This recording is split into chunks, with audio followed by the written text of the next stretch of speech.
Jenis Tuyu ini lahir, sebenarnya kita bangun dari tahun 2019. Nah, jadinya aku belajar itu kita bikin ragi sendiri dari fermentasi air buah-buahan. Jadi benar-benar itu ngebuat roti jadi lebih sehat lah. Gara-gara From Jenis Tuyu ini dan gara-gara aku masuk jalur usaha juga dituntun lagi. Jadi udah dituntun, udah agak dituntun, pas dituntun lagi gitu. Jadi perubahan diri aku tuh jadi lebih percaya diri. Terus aku jadi lebih pribadi yang kayak nggak putus asa gitu, jadi lebih konsisten lah kalau misalkan ngelakuin apapun, karena ada beberapa dorongan-dorongan dari dalam maupun luar. Aku ekstrovert, aku suka ngobrol sama orang gitu, tapi nggak tahu gimana cara nyalurin itu ke bisnis aku gitu. Dengan nama aku aja udah cukup ekstra ya, kalau kayak From Jenis. Gara-gara aku kayak, ya semua orang harus tahu nih, kalau aku nih yang punya gitu, From Jenis Tuyu, itu kayak cukup kayak agak narsis ya. Hai, apa kabar? Kembali lagi bersama saya Janisa di Entalks Podcast alias Entrepreneur Talk. Buat kamu yang baru pertama kali nonton podcast ini, Entalks adalah podcast dari alumni Poltek PerNHI Bandung yang sekarang ini udah jadi entrepreneur. Nah, kita saat ini ada di sebuah tempat di mana entrepreneur dari NHI alias NHIpreneur udah jadi sukses banget nih. Saat ini kita lagi ngunjungin Janis Janiawan, alumni dari Seni Pengolahan Patisserie angkatan 2022, owner dari From Jenis Tuyu, yang akan ngebahas gimana sih ceritanya sampai jadi entrepreneur kayak sekarang ini. Langsung aja kita kenalan. Hai Kak Jani. Hai, gimana kabarnya? Baik. Nah, kita di sesi satu ini kita bakalan ngasih rapid fire question buat kakak, biar suasananya juga lebih santai. Boleh banget. Boleh Jenis ya? Boleh dijawab cepetan ya, kayak nggak boleh mikir, harus alami. Oke. Pertama, viral atau artisan? Artisan. Bomboloni coklat atau matcha? Bomboloni matcha. Dairy or non-dairy cream? Non-dairy. Coffee or tea? Tea. Kualitas atau kuantitas? Kualitas.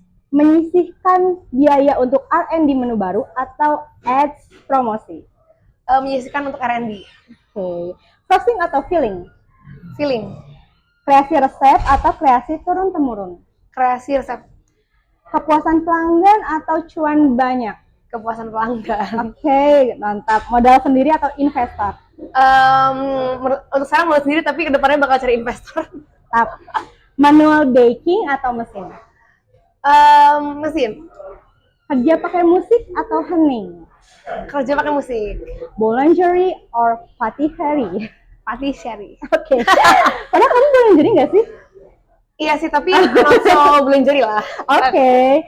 Buat bikin birthday cake atau kue kering? Kue kering, karena aku benci dengan cake decorating, dengan semuanya. Boleh nggak di dapur aja? Oke. Tradisional atau western? Tradisional. Scroll IG atau TikTok? TikTok. Oke. Quality time bareng keluarga atau me time sendirian? Kalau bareng keluarga, karena aku ekstrovert. Oke. Ini baru aja pertanyaannya, introvert atau extrovert? Udah kejawab ya pemirsa. Staycation di hotel atau road trip keliling alam? Staycation di hotel. Oke. Siger Sunda atau Cheongsam? Jawabannya ada di part 2 ya. Jawabannya ada di part 2, parah banget, ada yang mesem-mesem di ujung sana. Oke. Alhamdulillah sudah lewat sesi menegangkannya. Yeay. Nah, sekarang kita masuk ke sesi 2 nih, deep question. Kak Janis siap ditanya-tanyain sama kita? Siap banget. Oke, Kak Janis boleh dong diceritain gimana sih sejarahnya From Jenis Tuyu ini sampai bisa seberhasil kayak sekarang ini? Boleh nggak diceritain kenapa Kak Janis memilih bomboloni? Oke.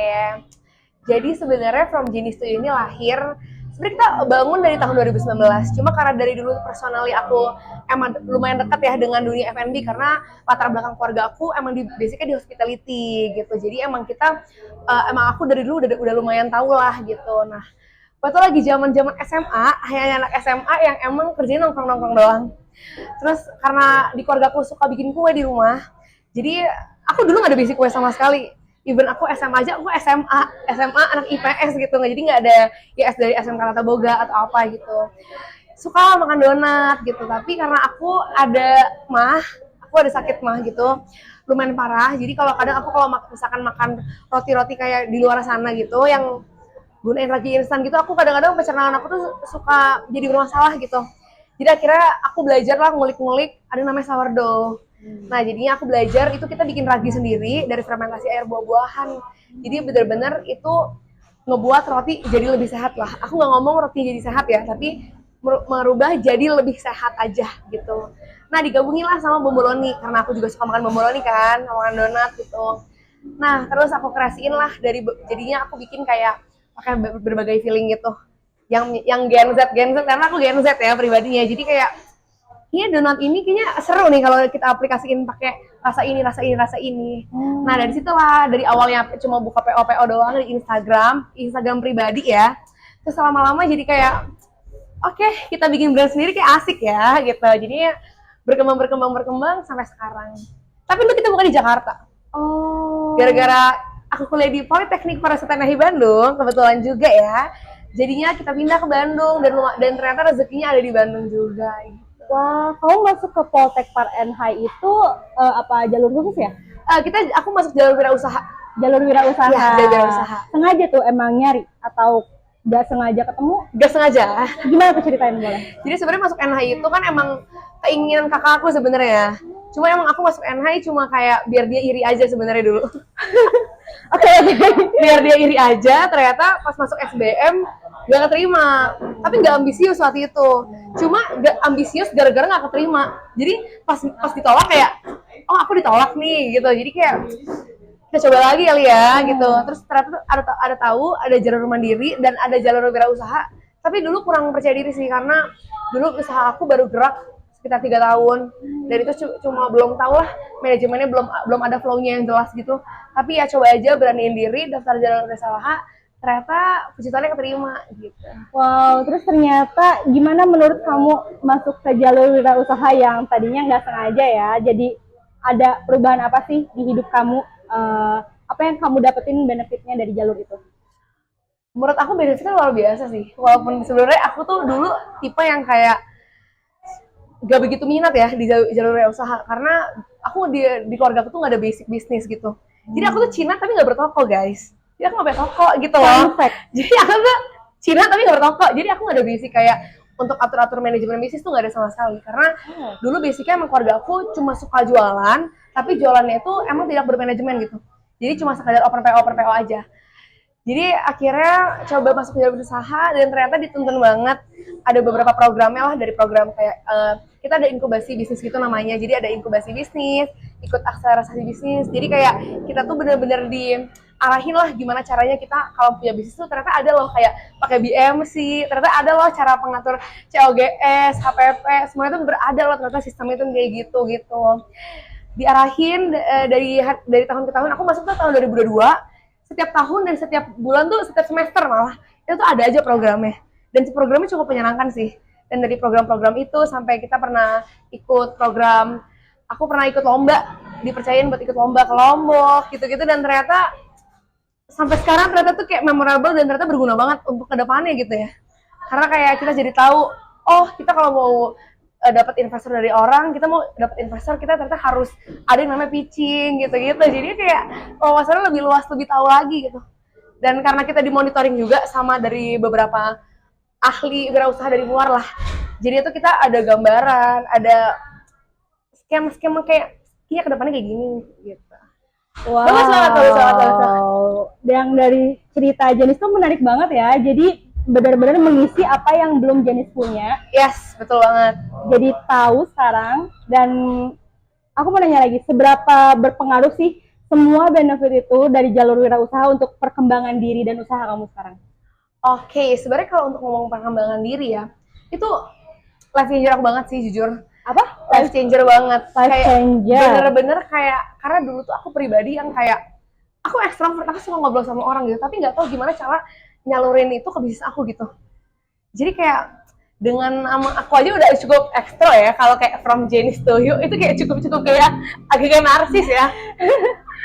Karena beberapa dia ngomong kayak Jenis banget nih. Tapi itu sangat memorable gitu, sangat bisa diingat sih. Iya, apalagi ada beberapa juga namanya ada pro kontra ya, ada kontra kayak kayaknya nama kamu kepanjangan deh, nama bisnis kepanjangan gitu. Biasanya kan orang nyari nama bisnis tuh yang mudah diingat ya, mudah diingat dan mudah dikembangkan gitu.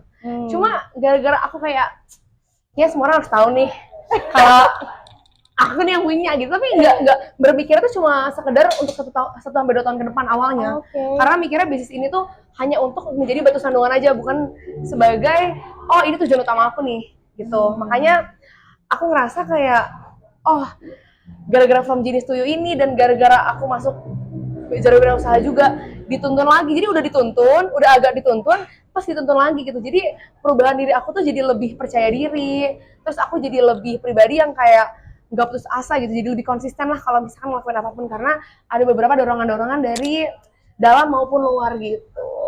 Kalau boleh tahu, kalau boleh disebut dorongan dari dalamnya apa ya? Mau banget nih ke-mention kita. Sebenarnya dari lingkungan sih. Jadi emang teman-teman kalau misalkan lagi kuliah ya, terutama dari fase kuliah itu, menurut aku itu fase yang paling berpengaruh sih untuk kita jenjang ke depan gitu. Jadi carilah teman-teman yang emang mendukung kita dalam segi bisnis, dalam segi kehidupan atau apapun, karena itu penting banget untuk kehidupan kita ke depannya. Karena emang hidup aku jauh lebih beda juga, karena ketika aku memfilter teman-teman aku yang emang cukup mendukung aku aja di wilayah ini gitu. Jadi kita saling mendukung aja. Gitu. Menarik sih, menarik. Itu tadi quotable ya. Terus yang berpengaruh dari semua yang kamu pelajari di jalur wirausaha tadi itu untuk bisnis kamu apa? Yang sangat berpengaruh sih, tadi aku udah bilang ya, aku lebih konsisten, aku lebih percaya diri, karena aku merasa jiwa seseorang dalam bisnis itu dipengaruhi dari gimana ownernya gitu. Jadi ketika jiwa ownernya emang berkembang, emang jiwa ownernya kayak semangat, pasti akan berpengaruh banget sama jantung bisnisnya, karena jantung dalam satu bisnis itu adalah di ownernya gitu. Kalau menurut aku ya, karena gimana ownernya semangat, gimana ownernya happy, atau misalkan memiliki motivasi yang bagus gitu, pasti bisnisnya akan lebih sehat juga gitu. Dari segi luar orang lihat dari visual maupun dari dalam manajemennya. Wow, berarti bisnis adalah cerminan owner ya? Yes. Luar biasa. Jadi setelah apa yang kamu dapetin semua itu ya, recommended gak sih semua orang yang mau lagi nonton atau semua orang di dunia ini untuk tahu soal jalur wirausaha tadi yang kamu ikutin? Worth it banget, parah, worth it banget, bener-bener se-worth it itu. Karena dulu jujur aku agak nggak expect ya, ternyata di NH itu ternyata kita didorong banget di dalam jalur wirausaha ini. Dulu aku mikirnya oke, hanya sekedar nama aja, paling hanya ada beberapa mentoring atau apa. Ternyata kita benar-benar dilibatkan dalam segala urusan gitu. Kayak pernah ketemu Bapak Sandiaga Uno untuk sebagai cerminan gitu ya, bersyukur banget, such an honor buat aku. Terus kayak aku pernah ikut lomba ke Lombok lah, terus pernah dilibatkan juga di event-event kementerian gitu. Jadi emang bener-bener dari situ sih, itu dari dorongan-dorongan jadi makin semangat ya untuk makin berkembang gitu. Jadi bukannya karena udah dapat kayak gitu kita stop, tapi gimana caranya aku selalu menanamkan dalam diri aku, kita udah dapat kayak namanya hal-hal kayak gitu tuh harus bikin kita tambah semangat lagi. Wow. Jadi makanya makin ambis gitu. So happy for you. Thank you. Nah, untuk lihat ke lingkup lebih besarnya lagi ya, Kak Janis ya. Apa yang menurut Kak Janis itu hal yang paling menyenangkan bagi diri Kak Janis saat menjadi entrepreneur, atau kita sebut NHipreneur ya, karena dari NH. Oke, sebenarnya hal yang paling menyenangkan terutama ya karena kita ini wirausaha basic ya. Udah kita pasti akan dapat cuan yang lebih. Dapat uang jajan lebih lah, ibaratnya masih anak kuliahan ya kayak. Jadi kita dapat penghasilan lebih, siapa yang nggak mau sih dapat penghasilan lebih lagi kuliah lah gitu. Jadi kayak sambil kuliah dapat ilmu bagus juga di NH, terus kita juga dapat wawasan yang berkembang, kita dapat bener-bener kayak insight banyak banget, karena di NHipreneur ini tuh walaupun manajemennya bagus, tapi orang-orang di dalamnya tuh juga berkualitas gitu. Jadi kita juga beberapa kali dapat masukan, beberapa kali dapat insight. Jadi bisnis kita tuh nggak mentok aja di situ gitu. Terus kayak untuk dalam diri aku sih jujur bener-bener kayak luar biasa banget ya, insightful banget setiap apapun yang dilakukan gitu ya. Jadi berdampak banget. Nah, dan juga karena aku lulusan jalur wirausaha di Poltekpar NHI Bandung ini, jujur aku jadi lumayan dapat impact yang banyak banget gitu. Jadi misalkan, oh ternyata nih yang Jenis nih lulusan NHI nih. Jadi NHI-nya juga spotlight, akunya juga spotlight gitu. Karena kan NHI kita tahu ya udah terkenal banget dari dulu, apalagi di wilayah daerah-daerah Bandung dan di cerminan-cerminan hospitality-nya gitu. Jadi luar biasa seneng lah gitu. Oh, jadi se-impactful itu ya. Se-impactful bagi itu bisnis banget. kamu sekarang ya. Nah, dari semua itu apa sih yang menurut kamu bikin seseorang yang bergelut di bidang usaha ini, seorang entrepreneur itu bisa seberhasil itu? Apa sih faktor X-nya menurut kamu? Yang tadi aku bilang sih jujur, jadi kayak gimana caranya kita tuh ngebangun bisnis ini tuh bukan dari paksaan, hanya tapi harus berdasarkan dari kemauan kita gitu. Jadi aku yakin semua bisnis di luar sana tuh bakal berhasil ketika emang dari awal tujuannya itu udah benar gitu. Jadi kalau emang tujuan udah benar, tujuannya apa sih? Misalkan dari konsistensi, misalkan dari tujuan awal kita pengen ngebuat sesuatu yang emang menyenangkan bagi orang, tapi tidak mengejar cuan yang berlebih gitu. Apa yang bisa kita lakukan? Yaitu kita lakukan dengan menjaga konsistensi rasa, kita menggunakan bahan yang berkualitas gitu. Jadi sesuatu bisnis itu bisa berhasil berdasarkan dari prinsip emang dari ownernya gitu. Jadi emang kita dari awal itu emang harus bangun tujuan dulu. Visi misi kita dalam hidup ini saat kita membuat bisnis itu apa gitu. Ketika emang itu udah benar, kita lakukan secara bertahap dan secara perlahan lah, itu pasti akan benar sih. Wow, gitu. Jadi faktor X yang kamu sebut itu adalah ownernya ya? Benar, dari ownernya. Jadi kita nggak usah ngomong, kita harus butuh investor banyak, butuh apa. Dari modal 0 rupiah pun kita bisa berkembang guys, asal kita mau. Ini perlu di quote sih. Oke. Nah, bicara soal tujuan, bicara soal visi, sebenarnya visi From Jenis to You ini apa? Dan rencananya ke depan mau bikin apa lagi nih? Kembangin kayak gimana lagi? Oke, kalau misalkan ngomongin visi misi, mungkin beberapa dari teman-teman kayak udah agak kayak basic gitu ya. Cuma emang dari dulu aku selalu taruh di dalam diri aku kan orang perfeksionis banget. Jadi aku bervisi bahwa semua orang yang makan produk aku itu harus sama dari hari pertama sampai hari ke-90, even sampai selamanya dia kalau beli gitu. Jadi emang kita menciptakan kualitas yang sesuai standar terus, yang harus benar-benar kompeten dari hari pertama sampai hari selanjutnya dia beli gitu. Jadi gimana caranya aku juga pengen brand lokal menjadi brand lokal Bandung lah ya, kan aku masuknya sekarang brand lokal Bandung ya. Itu biar makin terpancar lah, jadi nggak usah pakai brand luar yang masuk ke Indonesia, itu lebih terkenal gitu. Jadi aku pengen brand-brand lokal dari manapun ya, itu bisa lebih mendominasi dibanding brand-brand dari luar negeri gitu. Wow, berarti konsisten dalam kualitas, ya, konsisten dalam rasa, konsisten dalam segala hal yang kamu high standar banget ya. Iya, dan makanya misi yang kita lakukan yaitu misinya apa? Kita selalu menggunakan bahan yang berkualitas. Mungkin itu basic didengarnya ya, tapi ketika dijalankan emang itu susah gitu. Menggunakan bahan yang kualitas itu tuh mungkin orang-orang oke, basic, semua orang bisa beli di pasaran gitu. Tapi gimana caranya bahan yang berkualitas tuh kita bisa manage. Oh, ini benar-benar berkualitas nih dari segi mutu dan lainnya tuh benar-benar masuk di kita dan masuk di market juga gitu. Jadi bukan berdasarkan kita asal klaim kayak ini premium, tapi gimana caranya customer tuh juga bisa ngerasain, oh ini brand premium sih. Wow, menurut aku itu udah nyampe sih, buktinya ini aja lagi sold out ya. Untuk sementara lagi ditutup dulu karena lagi habis tokonya, habis stoknya. Gitu. Emang viral ya sampai sekarang ya? Viral aku nggak berani ngomong viral ya, cuma emang lumayan cukup dikenal aja sih, lumayan cukup lagi didengar aja sama beberapa customer dari di Bandung gitu. Ya, itu adalah cerminan dari yang visi tadi kamu sih. Iya. Oke, makasih banyak ya Kak Jenis ya udah sharing semua insight yang menurut aku the best banget sih, udah bisa dibagikan ke yang nonton ini. Moga-moga bisa memberi pencerahan dan juga semangat buat teman-teman yang mau kuliah di NHI atau sedang kuliah di NHI, mau berkecimpung di dunia usaha. Yes. Ya. Ingat Kak Jenis ini yang udah berhasil. Sekali lagi makasih Kak udah dibolehin main ke sini. Buat penutup boleh enggak kita ngucapin yel-yel bareng? Boleh. Yel-yelnya kayak gini. Cuan, challenge yourself, act now. Bisa kan? Oke, boleh. Oke, kita coba ya. Oke. 1, 2, 3. Cuan, challenge yourself, act now. Yeay. Thank you ya. Thank you. Bye.